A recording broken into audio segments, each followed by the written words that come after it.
आईने हिंदी के एक नए एपिसोड में आपका स्वागत है। और इस वीडियो में हम पहले बात करने वाले हैं defence research and development organisation से आई एक बड़ी रिपोर्ट से। डीआरडीओ ने आज एक बहुत बड़ी खुशखबरी सामने रखी है, जो कि भारत के airborne early warning and control capability को बूस्ट करने के लिए काफी महत्वपूर्ण मानी जा रही है, या आप इवैक कैपेबिलिटी में एक मेजर टेक्नोलॉजी अपग्रेड के तौर पर भी इसको कह सकते हैं। डीआरडीओ ने यह कंफर्म कर दिया कि इस समय वो S band active electronically scanned array antenna, जो कि एवैक मार्क 2 प्रोग्राम के लिए है, उसके प्रोटोटाइप के फैब्रिकेशन स्टेज को आगे बढ़ा चुके हैं। बेसिकली ये जो नया रेडार है, ये गैलियम नाइट्राइड बेस्ड टेक्नोलॉजी पर आधारित होगा, और ये आने वाले भविष्य में हमारे जो नेक्स्ट जनरेशन के airborne early warning and control aircraft हैं, या यूँ कह लें airborne surveillance and battle management platform है, उनके लिए एक बड़े अपग्रेड के तौर पर काम करेगा। डीआरडीओ कह रहा है कि इस काम को रिकॉर्ड समय में पूरा किया जाएगा, ताकि इंडियन एयरफोर्स की जो कैपेबिलिटी है वो किसी भी प्रकार से प्रभावित ना हो पाए और उन्हें एक मेजर बूस्ट मिले। जब भी बात अर्जुन मेन बैटल टैंक की होती है, हमारा हृदय गर्व से प्रफुल्लित हो जाता है, लेकिन उसी के साथ डीआरडीओ साइंटिस्ट की लेट लतीफ़ी और इस प्रोग्राम के डिले को लेकर भी चर्चा शुरू होती है। और इसी पर बात करते हुए डीआरडीओ के former scientist Ravi Gupta sir ने एक महत्वपूर्ण जानकारी जारी करी है। हालांकि उन्होंने बोला तो बहुत कुछ है, लेकिन अगर हम उनके स्टेटमेंट का सारांश निकालें तो उन्होंने कहा कि अर्जुन कभी डिले हुआ ही नहीं था।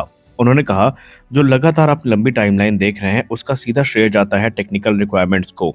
उन्होंने कहा कि टेक्निकल रिक्वायरमेंट्स लगातार इवॉल्व होती रही, ब्यूरोक्रेटिक जो प्रोसेस है उसमें वो फंसती रही, और जो प्रोक्योरमेंट इकोसिस्टम था वो इम्पोर्ट्स के चलते डोमिनेट होता रहा, और कभी भी अर्जुन को उस लेवल का रिकॉग्निशन मिला ही नहीं।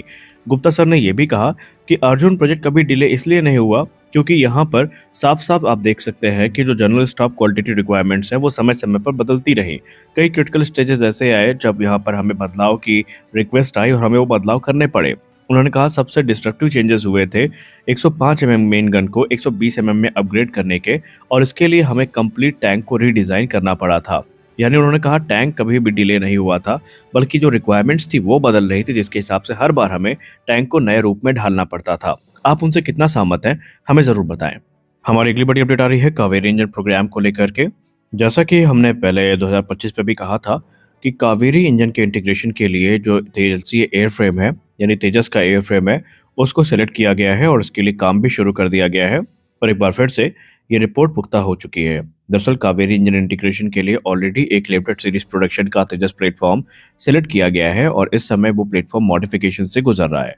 हालांकि इस पे कोई तस्वीरें सामने नहीं आई हैं, लेकिन कुछ समय का इंतजार करने के बाद हमें इसके जो प्रत्यक्ष प्रमाण है वो देखने को मिलने वाले हैं। लेकिन ये बात भी क्लियर है, फिलहाल जो पहले टेस्ट होंगे ये ड्राई कावेरी इंजन के साथ होंगे, और उसके बाद आफ्टर बर्नर वेरिएंट के साथ जो टेस्ट है वो प्लान किए गए हैं। पहली उड़ान को लेकर कोई टाइमलाइन वैसे तो अनाउंस नहीं करी गई है, लेकिन माना जा रहा है कि अभी 1 से 1.5 साल इसके लिए हमें और इंतजार करना पड़ सकता है। लेकिन आपको बता दें कि मौजूदा कावेरी इंजन फिलहाल एलसीए तेजस में इंटीग्रेट नहीं किया जाएगा परमानेंटली, ये सिर्फ टेस्टिंग पर्पस के लिए किया जा रहा है। तो बस देखते हैं आगे भविष्य में और क्या नई अपडेट हमें देखने को मिलती है। इस रिपब्लिक डे परेड में हमें बहुत सारे नए सरप्राइजेस डीआरडीओ की तरफ से मिलने वाले हैं। आपने एक चीज नोटिस करी होगी, पिछले कुछ समय से लगातार जो लॉन्ग रेंज की एंटीशिप मिसाइल है, जो कि एक हाइपरसोनिक मिसाइल होने वाली है डीआरडीओ की, इसको लेकर चर्चाएं काफी तेज हुई थी। और इसी बीच रिहर्सल में, या यूं कह लें रिपब्लिक डे 2026 की जो परेड होनी है, उसके रिहर्सल में हमें डीआरडीओ की तरफ से जो लॉन्ग रेंज की एंटीशिप मिसाइल है इसके दर्शन हो चुके हैं। यानी स्पष्ट है कि इस रिपब्लिक डे में हमें इस मिसाइल के दर्शन होने वाले हैं। बेसिकली ये एक हाइपरसोनिक ग्लाइड वेपन है, जिसे नवंबर 2024 में टेस्ट किया गया था, और इसने तकरीबन मैक 10 की जो स्पीड है वो अचीव करी थी। हालांकि सबसे खास बात तो यहाँ पर यह है कि कुछ डिफेंस एनालिस्ट इसको लेकर ये दावा करते हैं कि स्पीड मैक 6 से 7 की थी, लेकिन कुछ यहाँ पर मैक 10 तक क्लेम करते हैं। इसकी जो रेंज होने वाली है ये 1500 किलोमीटर से ज़्यादा होने वाली है, और आने वाले भविष्य में ये भारत का एक प्राइमरी स्ट्राइक वेपन होगा। और आप सोच के देखिए, अगर ब्रह्मोस इतना आतंक मचा सकती है एनिमी के खेमे में, तो ये मिसाइल क्या करेगी। जब ये बात आत्मनिर्भर भारत इनिशिएटिव की होती है तो एक डिबेट काफ़ी ज़्यादा होती है कि ये गोल हम तभी अचीव कर पाएंगे जब पब्लिक और प्राइवेट सेक्टर की सहभागिता लगभग बराबर की होगी, और शायद इस चीज़ को रक्षा मंत्रालय की तरफ से काफ़ी गंभीरता के साथ लिया गया है। रक्षा मंत्री राजनाथ सिंह जी ने एक सभा को संबोधित करते हुए ये कहा कि इस समय केंद्र सरकार का जो प्राइमरी फोकस है ये इंश्योर करना है कि प्राइवेट सेक्टर का जो रोल है डिफेंस मैन्युफैक्चरिंग में, ये आने वाले समय में तकरीबन 50% के मार्क को टच करे। यानी कि वो भी इस चीज़ को मानते हैं कि पब्लिक और प्राइवेट सेक्टर की जो सहभागिता है उसके माध्यम से ही जो आत्मनिर्भर भारत इनिशिएटिव का हमारा एम है, ये अचीव किया जा सकता है। और ये वो हवाई बात नहीं कर रहे हैं, हम सब ने चाहे सोलर ग्रुप की आप बात कर लीजिए, फिर चाहे आप किसी भी वेब टेक्नोलॉजीज़ की बात कर लीजिए या कोई और आप प्राइवेट सेक्टर कंपनी उठा के देख लीजिए, इनके काम आमतौर पे काफ़ी फ़ास्ट होते हैं और काफ़ी अच्छे होते हैं। और इसीलिए एक लंबा वर्ग या एक बड़ा वर्ग डिफेंस एनालिस्ट और डिफेंस एंथुसियास्ट का वो भी यही चाहता है कि प्राइवेट सेक्टर्स की इन्वॉल्वमेंट ज़्यादा से ज़्यादा हो। हमारी अगली बड़ी अपडेट भारतीय वायुसेना के एमटीए प्रोग्राम को लेकर आ रही है, यानी मीडियम ट्रांसपोर्ट एयरक्राफ्ट प्रोग्राम को लेकर आ रही है, जहां पर मीडिया रिपोर्ट्स में बताया जा रहा है कि इंडियन एयरफोर्स बहुत जल्दी एक रिक्वेस्ट फॉर प्रपोजल को इशू करने वाली है जो कि एमटीए से संबंधित होगा, जिसके अंतर्गत 66 एयरक्राफ्ट खरीदे जाने हैं। लेकिन रिपोर्ट्स में यह भी अवगत करवाया गया कि यहाँ पर सिर्फ प्लेटफॉर्म एक्विजिशन पर जोर नहीं दिया गया है, बल्कि यहाँ पर ट्रांसफर ऑफ टेक्नोलॉजी और लोकल मैन्युफैक्चरिंग तो एक इंपॉर्टेंट पिलर होंगे इस प्रोग्राम के। लेकिन सोर्सेज ये भी बताते हैं कि इंडियन एयरफोर्स इस समय इनके अलावा जो लॉन्ग टर्म रेजिलियंस है और cost effective life cycle management है, इसको भी देख रही है, ताकि लंबे अरसे तक जो फ्लीट है उसको सस्टेन करके रखा जा सके। और ये कुछ ऐसे इंपॉर्टेंट पैरामीटर्स हैं जिनके ऊपर पूरी की पूरी जो डील है ये आधारित होने वाली है। इस कंपटीशन में C390 मिलेनियम, एयरबस का A400M एटलस और इसके अलावा लॉकहीड मार्टिन का C130J सुपर हरक्यूलिस compete कर रहे हैं, और इन्हीं में से कोई एक एयरक्राफ्ट होगा जिसको इस पूरे प्रोग्राम में विजेता घोषित किया जाएगा।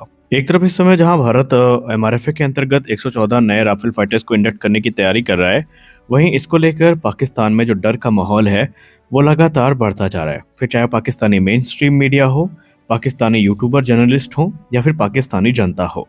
इसी बीच पाकिस्तान का एक डिफेंस जर्नल एनालिस्ट जिसका नाम बिलाल खान है, उसने भारत के इस मूव को पाकिस्तान के लिए काफ़ी चिंताजनक बताया है। उसने कहा कि ये एक रियल टाइम चैलेंज है पाकिस्तान के लिए कि जिस प्रकार भारत अपनी ताकत को बढ़ा रहा है, पाकिस्तान को भी भारत के बराबरी में आने के लिए इस प्रकार के कार्य करने होंगे। क्योंकि उन्होंने कहा इतनी बड़ी संख्या में राफेल फाइटर्स का सीधा मतलब है कि ये भारत की एक लॉन्ग टर्म स्ट्रेटजी का हिस्सा है, और ये स्ट्रेटजी पाकिस्तान के लिए काफ़ी मुश्किलात खड़ी कर सकती है।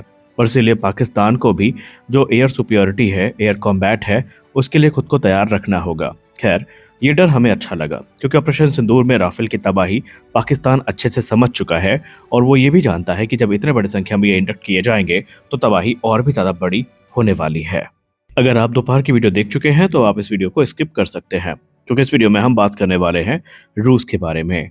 रूस को लेकर SA-57 के बारे में एक और रिपोर्ट सामने आई है, जहां पर इस समय हिंदुस्तान एरोनॉटिक्स लिमिटेड रूस से जो डिटेल्ड रिपोर्ट है उसका इंतजार कर रहा है। इस रिपोर्ट के अंतर्गत SA-57 को भारत में बनाए जाने की कॉस्ट, क्या क्या एडिशनल एडजस्टमेंट करनी पड़ेंगी, अपग्रेड्स करने पड़ेंगे, उनकी लिस्ट और दूसरे उनके रिक्वायरमेंट्स हैं, इसकी जानकारी होगी। इससे पहले रशियन इंजीनियर्स की एक टीम भारत आई थी, जहां पर उन्होंने एक डिटेल्ड अध्ययन किया था और ये बताया था कि 50% से ज़्यादा इंफ्रास्ट्रक्चर SA-57 के निर्माण के लिए कंपैटिबल है, लेकिन जो कमी है उसको पूरा करने का प्रयास दोनों देशों के द्वारा किया जाएगा। तो देखते हैं कि भारतीय वायुसेना या यूँ कह लें इंडियन गवर्नमेंट इसको लेकर क्या निर्णय लेती है, क्योंकि ये तो पता चल गया है कि ये प्रोग्राम भी जीवंत है और इसको लेकर जो सर्विसेज हैं वो काफ़ी गंभीर भी हैं।